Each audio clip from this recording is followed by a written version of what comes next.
We're getting you as close to the savannas of Africa from your home. I'm Tyler Henderson. Welcome to part 2 of East Texas in Focus from here at the Caldwell Zoo, focusing on their conservation efforts. We saw the native species of Texas last week. Today, we're going overseas. We're going to see the gentle giants from the giraffes, the African elephants, or even give you a behind-the-scenes look at the Caldwell Zoo's cheetah breeding program. Stick with us. We've got all that and more coming up in just a little bit.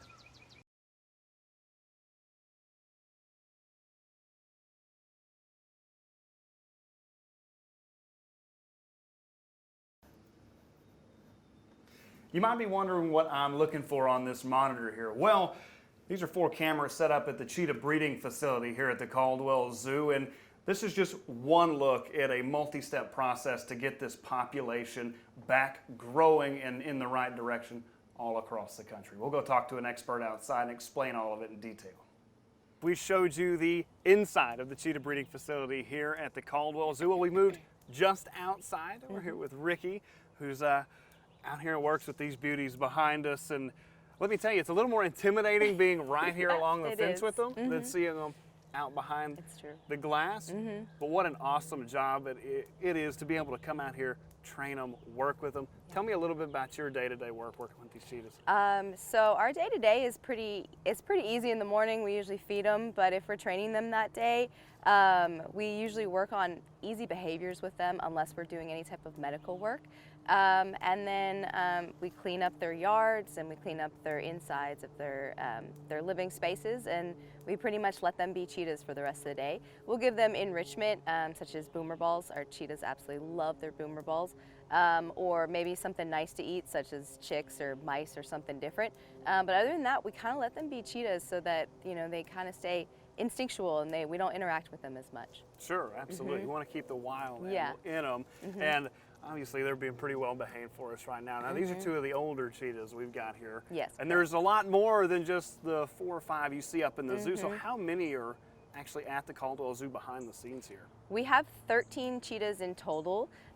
We currently have 3 cubs on exhibit and one of the females up there. And then we have 2 more males on exhibit. So the rest of the cheetahs are all back here in our cheetah breeding. We have a total of 2 females and then 11 males. All right, so it's a lot more than you see walking through the zoo. Now what y'all do back here is pretty cool. So walk us through the space, because this isn't something that the everyday eye is going to see when you come here to the zoo. Okay, so this is our new cheetah breeding area. We've got 2 enclosures on either side of us, and then we have actually 2 enclosures at the front of our cheetah breeding. And this is basically where we breed our cheetahs. We've only done 1 successful breeding so far. And this is where we had our 3 cheetah cubs this past year to our mother orchid. But yeah, we basically use this for any of our cheetahs that are part of our SSP program and our breeding program here.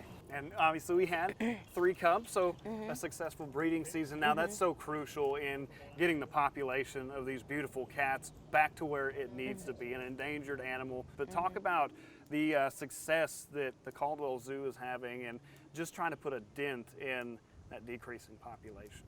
Yeah, so in the years that I've been here, we've had 2 successful litters of cubs. We had 1 back in 2020, and then we've had our cubs this past year in 2023. And so in total, we've had 6 cubs in total actually survive. Here at the zoo, we can interact with them a lot more and hopefully allow more success in cubs' mortality rates. And in the wild, they really don't have that option. So unfortunately, there's a very high mortality rate in the wild. So our goal is to be able to put as many cubs on the ground as possible. Absolutely. And obviously, if you've got some good genetics, you've got to find the right pairings to, if it's not going to work out here, you can send them to another facility and hopefully have a successful breeding there. And so talk to me about the Caldwell Zoo's part in that, and obviously trying to get the right fit to make sure that we can, like you said, get as many cubs back on the ground.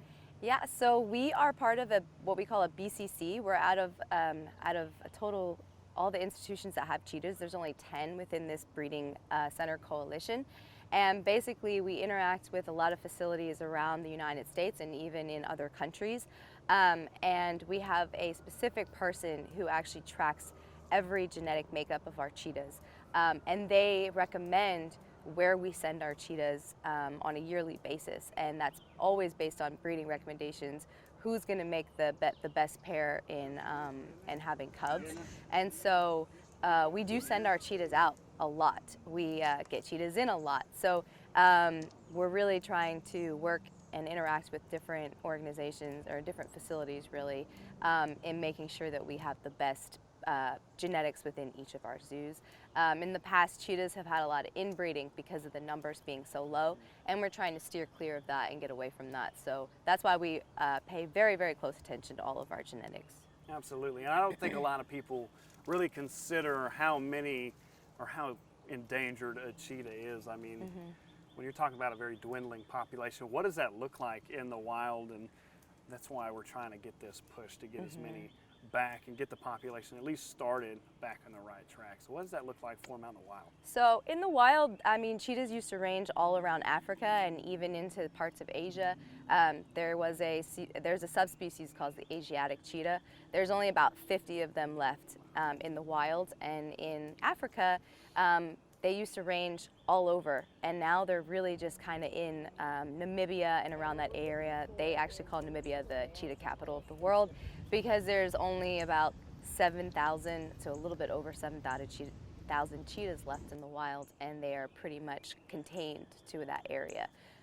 So unfortunately, their numbers are still dwindling in the wild, and there's been a lot of efforts to bring that back, but unfortunately, like I said, cub mortality rates are very high, as well as illegal wildlife trading, deforestation, and of course they have to kind of compete with the human population as well. So there's a lot going against them in the wild, and hopefully we can start bringing those numbers up now that we're kind of working towards getting them off the endangered species list and off the vulnerable list as well.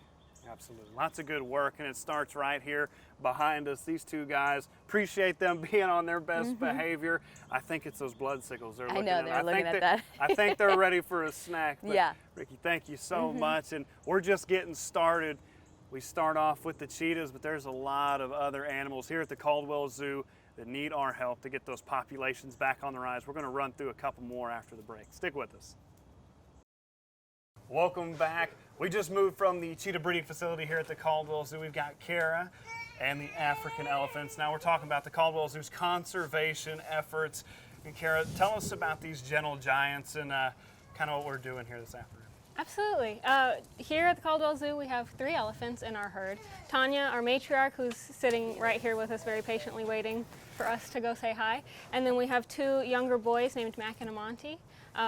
Their main way of helping with conservation here at Caldwell Zoo is, there's a few factors. The first is being like a representation of their species. You know, not a lot of people get the chance to see them in the wild. This is a great way for them to come, meet them, see how amazing they are, and it really helps them direct their conservation efforts once they go home. That's how I like to see it anyway. It's hard to care about something if you've never seen it, you've never related to it before, but it's really easy to come here, see how amazing they are, and it really kind of sits with you, and it's something you can take with you after you leave here. And another small thing we do is our African elephants actually paint, and their paintings are sold in the gift shop, and all of those proceeds go towards their conservation. So it might not feel like a lot, but every little bit counts. Absolutely, a safe species. So Absolutely. Explain to people what a safe species is, because there's a lot of animals here at the Caldwell Zoo that fall under that category. So what is it, and why are the African elephants under it? Sure. So a SAFE stands for saving animals from extinction. And there are numerous animals, of course, that are unfortunately pushing towards threatened or extinction levels.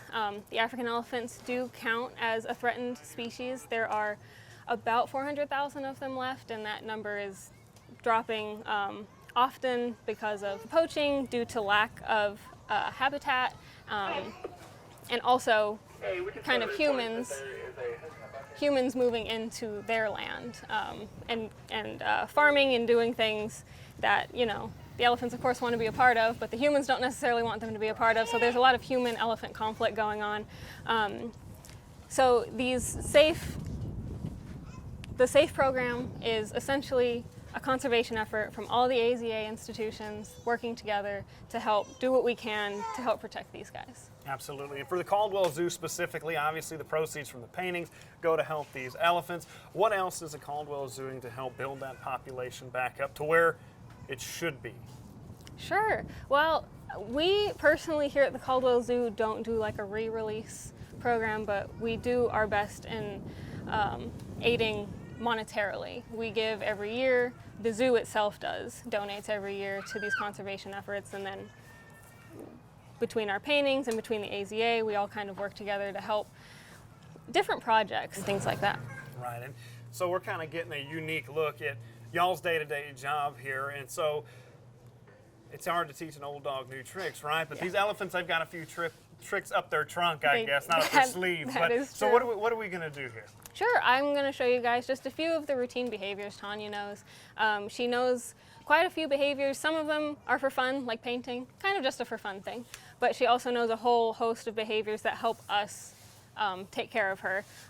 Things like she'll open her mouth so we can take a look and make sure all of her teeth are okay. She'll present all of her feet so we can look at the bottoms and make sure that everything's going good there. Helps us trim on her nails so that those stay in really good shape.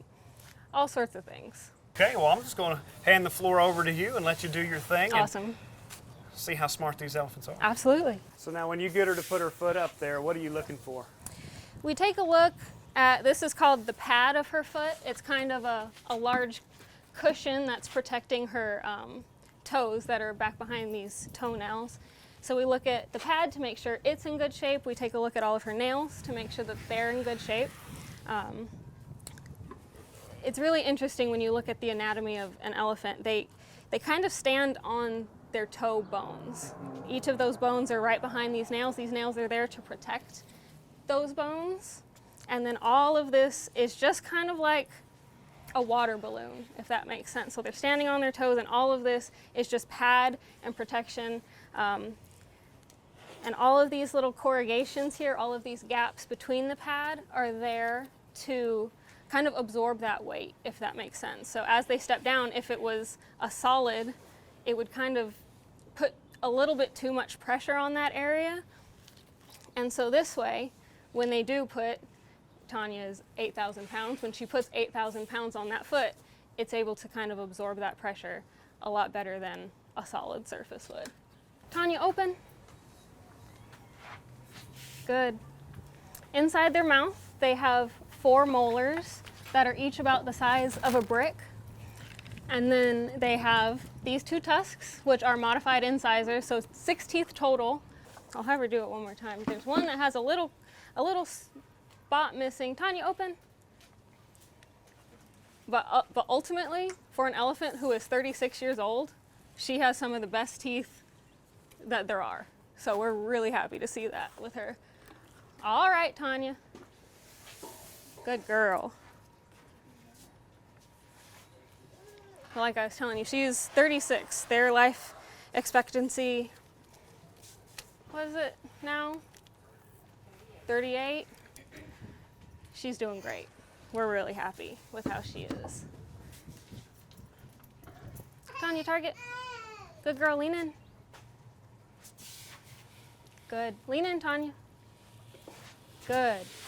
And this just lets us see her side, make sure everything's doing okay, her skin's okay, her, the top of her back's okay. You can see her eye really well this way and see how long her eyelashes are. A lot of people don't know that they have some of the prettiest eyelashes that there are. They're so long and they're so pretty. All right, Tanya. This is an awesome just use of an ambassador for conservation. Absolutely. And so being able to do this with an audience and explain this routine, how far does this go in making sure that these elephants' population is brought up to where it needs to be? My hopes, like I was telling you just a bit ago, it's hard to fully love something that you've never seen yourself, I think her being here brings the joy of elephants to East Texas in a way that a textbook really never could. Mm-hmm. And her being here is invaluable. She does, I think, so much for her wild counterparts. in just being here and showing people what elephants are and how they are. And, you know, she's a really special lady that has graced East Texas for a lot of years now. She's been here since the 80s, and she's, you know, there's nobody that comes here and says, wow, I hate her. Right. You know, everybody loves Tanya. She's a great lady. And that's all a part of the Caldwell Zoo's process and thinking when you go and you look at making sure that my great-grandkids and their great-grandkids, they've got a chance to see African elephants for a very, very long time. And Tanya is the poster child for that here in East Texas. We've got more endangered wildlife coming up after the break. Stick with us.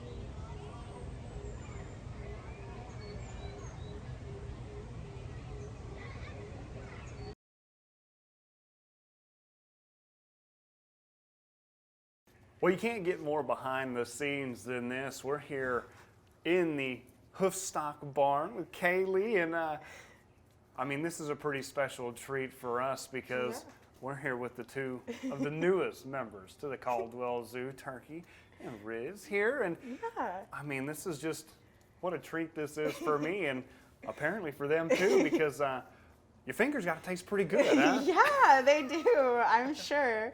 It's something to keep him preoccupied because he is actually done being bottle raised, but he is in here with Riz so that she has a little buddy while she grows up. Riz, can you come here? You want bottle? Maybe potentially. She'll come up. But Riz was our Christmas miracle, and she is an impala, which is one of our antelope species that we have here at the Caldwell Zoo. And Turkey is a greater kudu baby, who is also an antelope species that we have here at the Caldwell Zoo. And he was born near Thanksgiving. Right. Now, then these guys are obviously in here because the circumstances weren't great at the time. And like you said, they're your holiday miracle. So walk me through that while Riz gets her breakfast. Yeah, so Turkey, he was born 2 days before Thanksgiving, and he dropped his temperature a little bit, and so we pulled him so that we could help keep his body temperature up higher. And obviously now he's he's a big baby. And so obviously we did a pretty good job. And then Riz, the same thing happened to her. Her body temperature dropped too low, and that was on Christmas that we found her. Here, we'll switch bottles, and that way you can give her some more.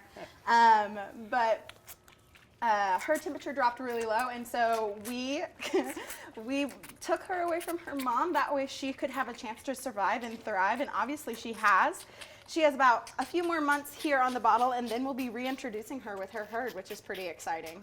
Right, and so impala aren't necessarily endangered. You wouldn't consider them endangered, but Correct. as kudu, impala, animals of the savannah, Yeah. I mean, they face a lot of risks out in the wild. They do. So they face predation pretty often.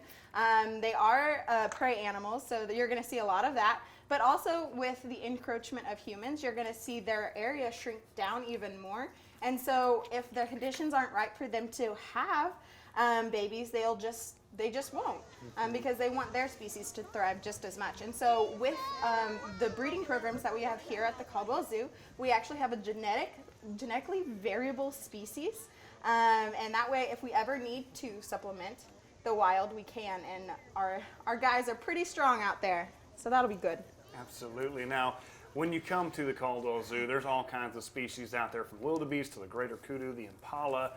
But the big one, the really endangered one out there, is the gravy zebra. Yes. So talk to me about them, because when you look at the whole conservation picture, out of everybody that's here in the barn, calls this barn home, it's them that are the most endangered. Yes, so our gravy zebras are the most endangered species of zebra out there, and that is because they are the biggest species of zebra, and so they do face more predation via humans due to poaching, just because they are very pretty. And also they have the longest gestation of many zebra, and so it's harder for them to get pregnant as often. We do a lot of breeding here just so that we can supplement our population, so that if the species number declines in the wild, we do have animals that are genetically valuable enough to go and survive and thrive in the wild. And so with our breeding programs, we've had much success, especially with our greater kudu. We had about 7 babies out of 9 moms, so that's pretty good. That's pretty good odds. And then our male impala, he did pretty good as well. We've had about 4 babies of impala babies, Riz being the last one so far. We might have some girls that might pop soon, potentially. And so with zebras, they are trying to breed currently.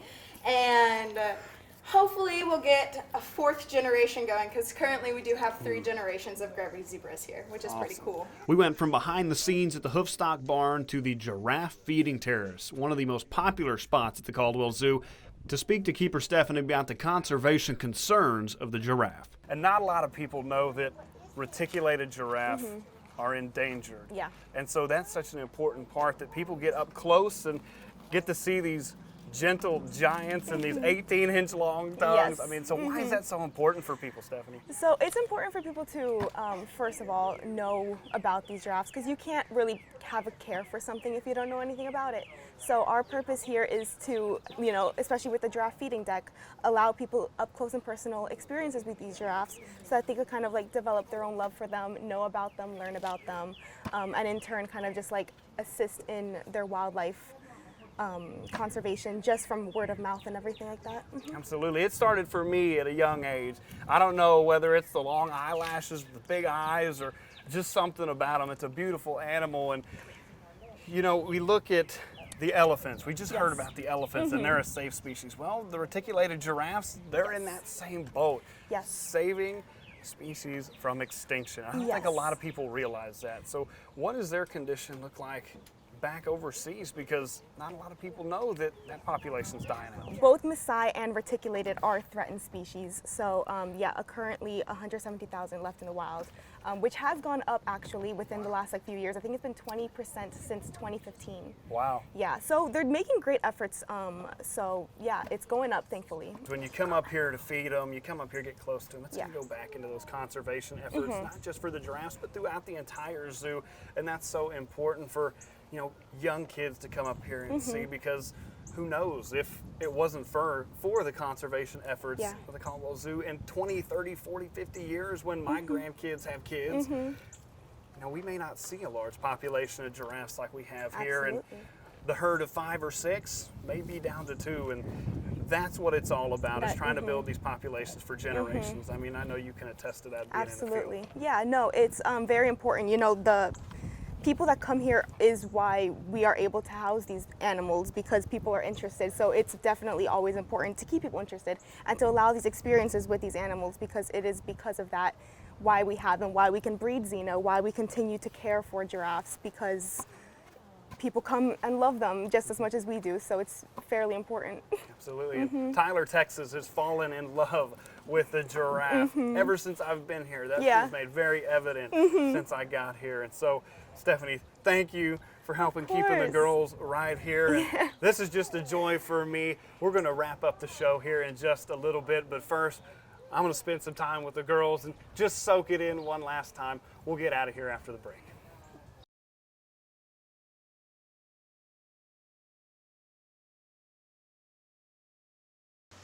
Well, thank you for spending your time with us here on our 2-part series at the Caldwell Zoo. I hope you're inspired to learn more about these animals that are right here in our own backyard.